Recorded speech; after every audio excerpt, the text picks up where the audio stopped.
Hello, my name is Rochelle Graves, and I'm one of the marketing leaders supporting small and medium businesses at Verizon Business Group. Today, we have an insightful webinar on how to keep your business secure and resilient during uncertain times. In today's webinar, we will cover ways to take care of the basics of cybersecurity and discuss potential solutions to help your business. We are privileged to have Verizon's own Dave Grady lead the discussion. In his current role, Dave helps customers achieve their cybersecurity objectives and often speaks at industry events. Prior to joining Verizon, Dave served as Vice President at the State Street Corporation and Senior Vice President for Security and Risk at Citizens Bank, leading data leakage prevention efforts.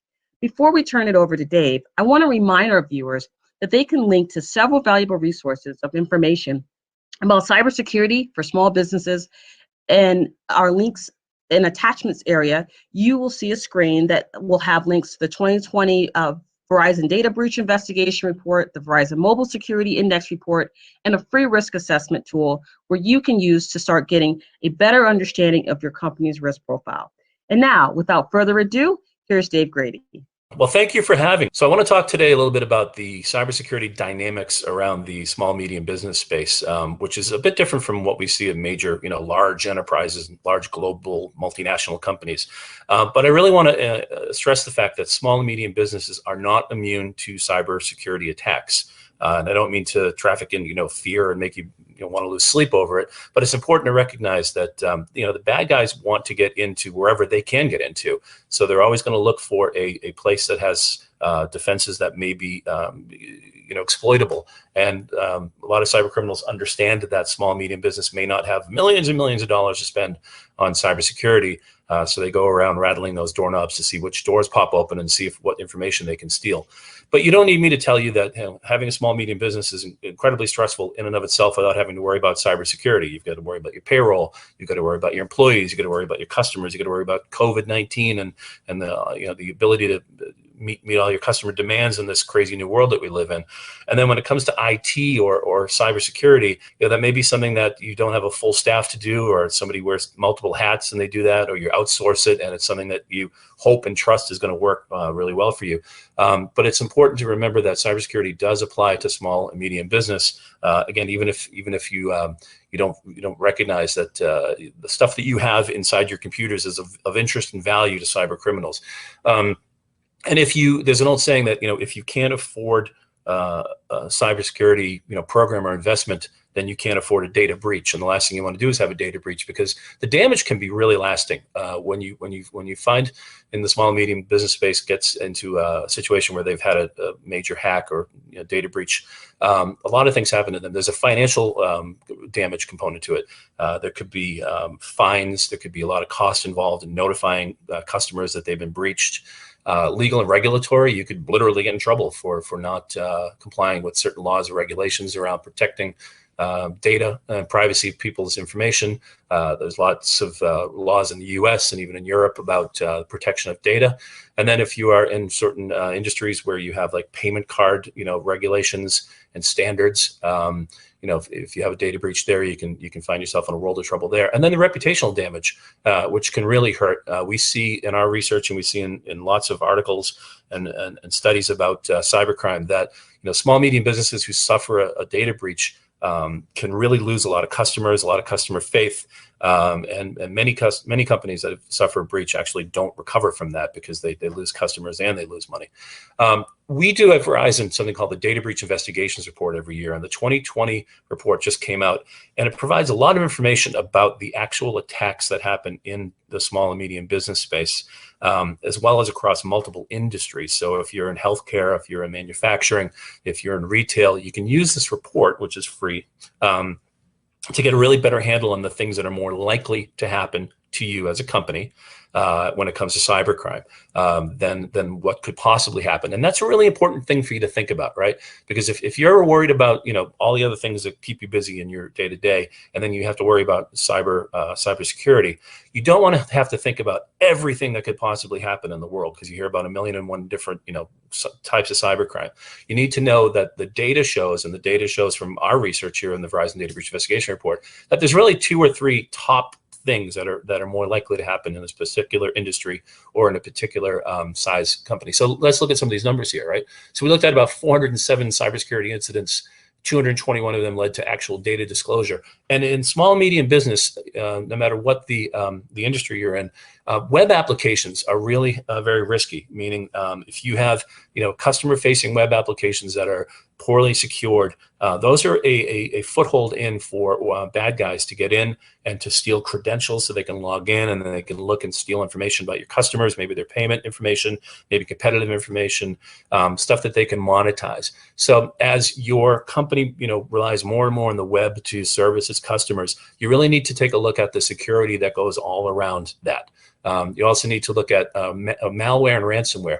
In the small and medium business space, we saw last year that almost half the breaches were related to malware or ransomware. And it's fascinating because that tells you that, there are certain things that you need to put into place for IT and information security to fight, incoming malware, and that you need a plan in case you get hit by ransomware. You probably heard some stories in the news about how some organizations get hit by the ransomware. Literally, their computers get locked up and the information is held hostage. So you need to have a plan for that. You need to have technology for that. You need to have a process for that. And you need to make sure that that you understand that that's a real possibility. The data breach investigation report also talks about like the threat actors, right? So in small and medium business, of course, most of the bad guys are from the outside, but almost 25% of the bad guys in small and medium business are actually internal. And that doesn't mean that all your employees are criminals. What it means is that you might have processes in your computing environment. Your employees are using email, or your employees are doing things on the computer that could bring risk into your organization because those processes might be not fully secured, or they might not have good protections against malware coming in. You might have not enough awareness and training for your employees to recognize when they're being phished, which is when they get an email that looks real, but it's fake and it takes them to a bad place. So you can use these reports to the data breach investigation report to really get a feel for where you should be focusing your limited resources and your limited time and attention to cybersecurity. It's a great report available for free for download. But as a small, medium business owner, not only do you have to worry about cybersecurity, or at least pay attention to cybersecurity, there's also the issue of the fact that the world is changing around us, right? Technology is changing fast.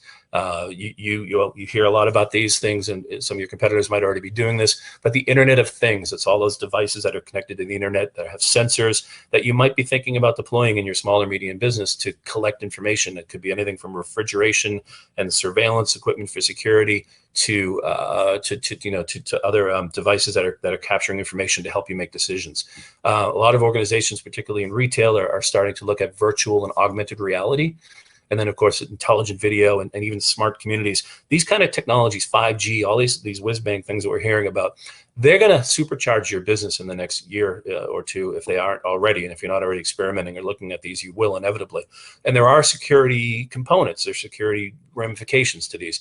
Not to say that IoT or virtual or augmented reality or intelligent video aren't secure.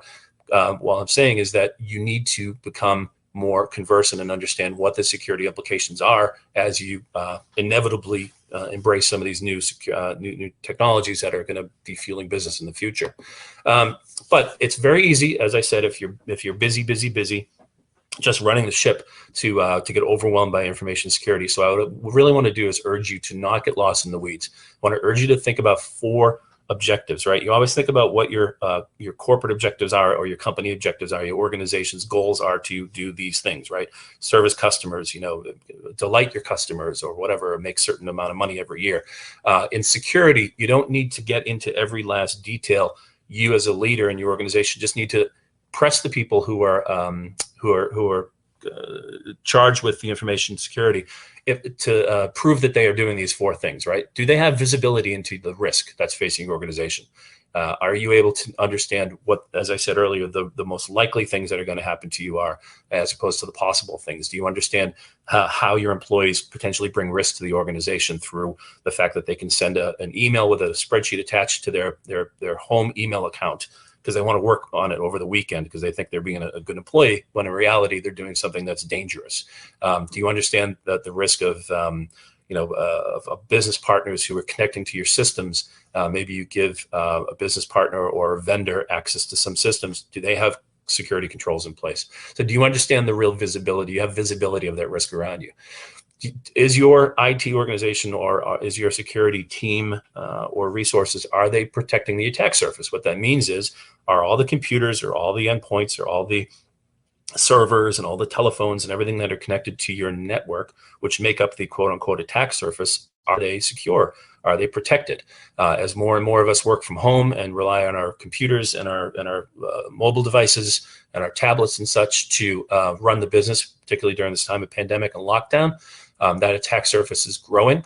And with all that embracing of IoT and the cloud and everything else, there's so many things to make sure that you're protecting. You need to have that visibility. It goes back to the first one of the risk against the risk against those assets that you have. Do you understand what you need to protect?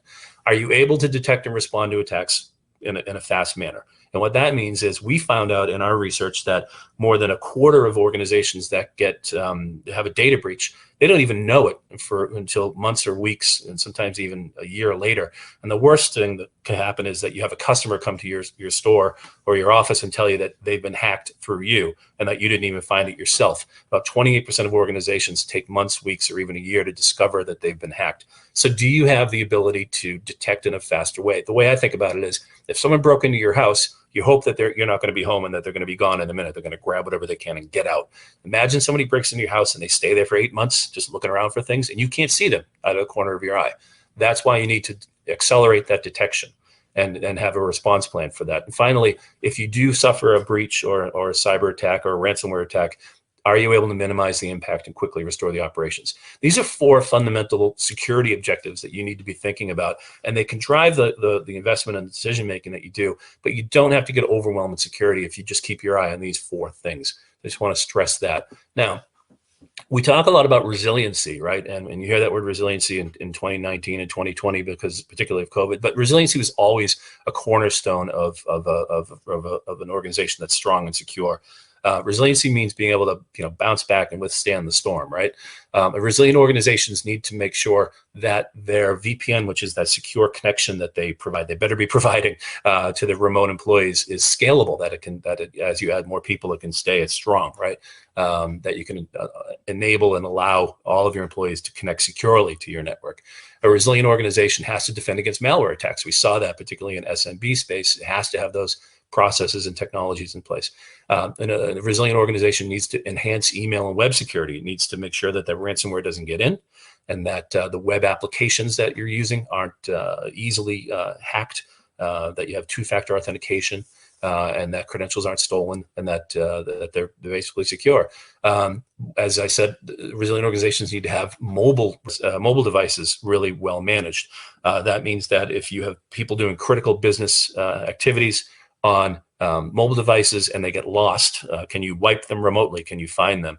Are people allowed to pull down apps that have excessive permissions? So all of a sudden you have an employee who pulls down a game onto the work phone, and the game wants access to the camera on the phone and the microphone, and is it eavesdropping? I know that sounds far-fetched, but that's a real concern. So do you have controls in place that if you are giving your employees mobile devices, do you have some controls in place to make sure that the risks that come with that can be mitigated? And then, of course, you have to have a strong incident response plan if you want to be resilient. It means that you don't get caught flat-footed. If something happens in the middle of the night, you've got a plan to react to it, to minimize the damage, put that fire out, and get back to business. So Verizon can help you do those things. So without getting too salesy here, we just want to tell you that these things on the left here, the resilient organization needs to do these things. Again, they could sound overwhelming, but there are certain processes and certain services that can help you do those things. Software-defined perimeter can help you ensure that your VPN is scalable and more stable. Verizon helps with tools that are very affordable to help you make sure that you're not, that when your employees click on links, they're not going to malicious websites or bringing in malware. We have a service called cyber risk monitoring, which really gives you that visibility into all the risks around you. It's kind of like a cyber weather report that tells you how bad the weather is outside, and it also tells you how strong your house is inside to stand up to that sort of cyber storm. We also have a response service, a rapid response service, that if you did suffer a breach, within it's just a few hours, our team would be on the ground, like a little army, doing the forensics and helping put that cyber breach out and putting that fire out and helping you get back into business. And we have a number of other security services that can help you maintain that resiliency that's so important. You're never going to be 100% secure. No organization, no matter how big, global, small, medium, large, super large, is going to be 100% secure. There's always something that's going to happen. But if you have a resilient organization that can withstand it, that can bounce back, that's important. And again, that doesn't need to be a multi-million-dollar prospect. At Verizon, we certainly do a lot of the things that you probably know about, things like vulnerability testing or, system patching. If you're in the business of payment systems, we do, the secure payment system, the PCI compliance advisory. We help organizations secure that kind of data. And a lot of we do, things like denial of service attack. We help, make sure that doesn't happen to you, that you don't get knocked offline. So we do a lot of the things you might expect from a security organization that helps companies, become more resilient. And for small business, here's a quick case study how we use that cyber risk monitoring program that we offer to help a company really get its arms around and its head around and have that visibility around the risks that it was facing. This organization needed to really take a step back and say, how do we best spend our money? How do we best get return on investment from our security? How do we understand the web apps that we have, whether or not they're secure? And basically, how do we look at our program holistically?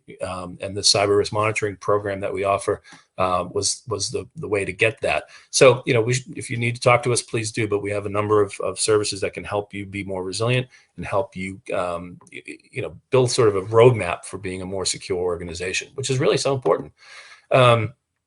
And I really want to stress the fact that, one thing about security and working with security vendors is the fear that possibly they're going to want to come in and rip everything out, or they're going to say, you don't need a modest family car. You need like a super sports car.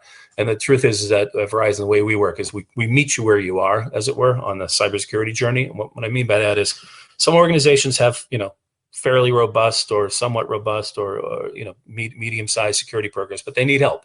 And we can come in and help, and we do come in and help small, medium businesses sort of build out the plan and understand where the gaps are and focus on those things that are most, as I said, most likely to happen to them, and make sure that the way that they're spending their money and their time today aligns with the things that they really need to be focused on.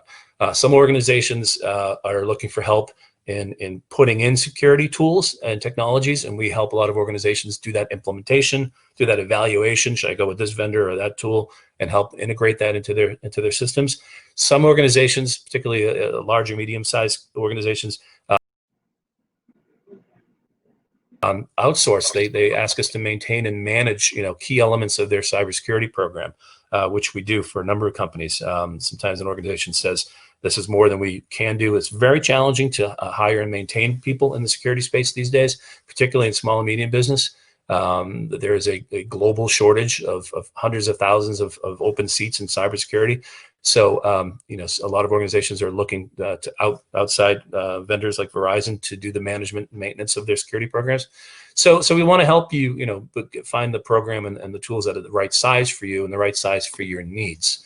Again, I want to stress to you that the DBIR, the Data Breach Investigation Report that I mentioned, is free for download and available. But there are also other reports that Verizon offers that you can download. Just use your favorite search engine or link through here to find. But I mentioned that in small and medium business, 25% of the bad guys are insiders. And again, this could be by accident. It could be because they make decisions that are poor. But we have an insider threat report that helps you develop an understanding of how to mitigate and identify insider threat. We have a mobile security index, which I think is linked here, that helps you understand the risks specific to having your employees working on mobile devices, and it helps you build an acceptable use policy. So these tools are really helpful. We have a payment security report that talks about not just achieving PCI compliance, but how to maintain PCI compliance. So Verizon has a lot of these materials for you that are free, and they're really helpful, actionable, and they're written for regular people. So you can use these reports to really talk to the people in your organization who need to support the security program and even be active in it, even if that's not their full-time job. So if you have any other questions, of course, you can always visit us. And we're going to go to questions in a minute or so. So if you have any questions, stick with us. But hopefully you understand that cybersecurity does not have to be overwhelmingly scary. and it's something that you can't ignore. So let's go to the questions.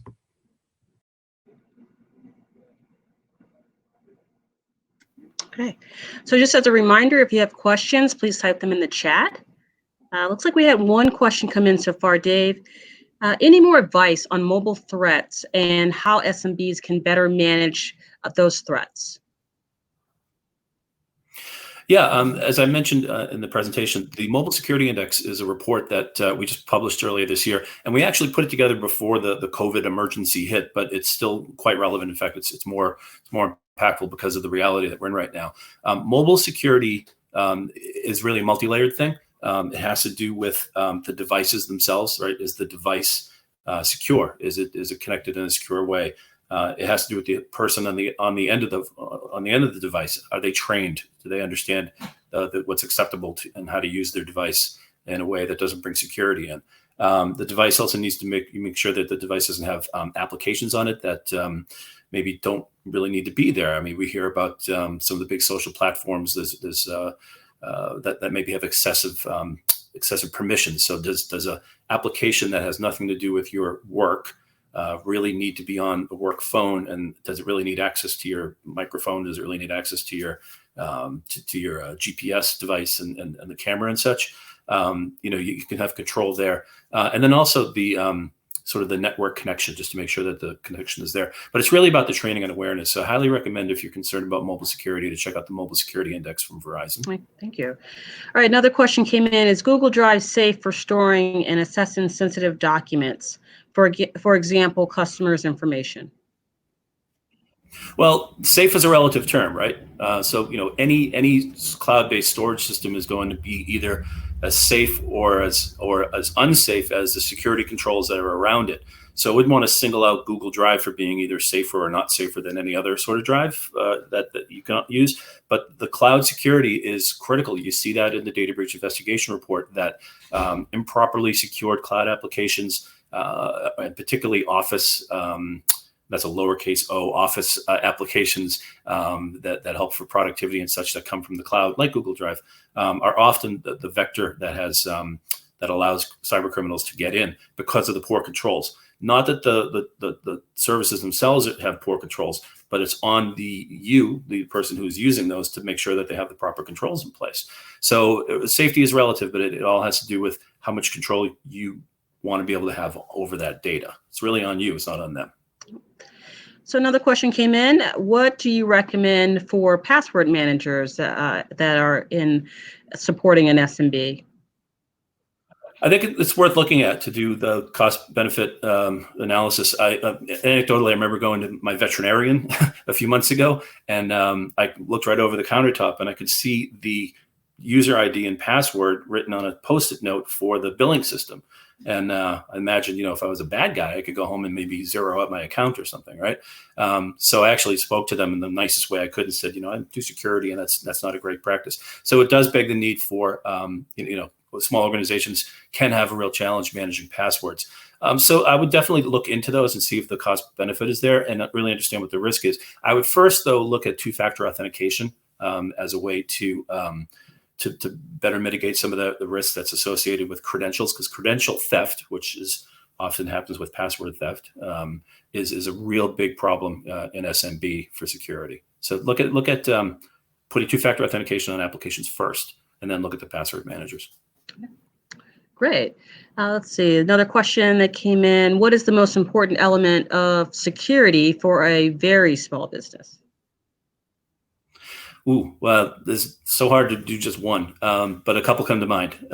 Certainly, user training, employee awareness.